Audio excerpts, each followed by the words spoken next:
How to use State Street online reporting tools. State Streets offers several online reporting tools and platforms such as State Street Developer Portal, API Service, and a Link Smart Develop and Link Smart Desktop, all requiring specific access and permissions.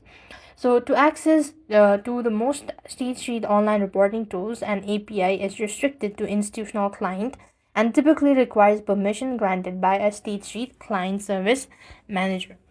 So here, what you want to do is you could also generally you will use a dedicated client login screen, often requiring a user ID, password, domain selections, and multi-factor authentication as well. And State Street has integrated its various trading analytics and research solutions into a platform as well. And if you have questions about accessing or specific tools, it's best to contact the client service manager or the designated support team itself. So with that, we've come to an end. Thank you for watching. See you in the next video.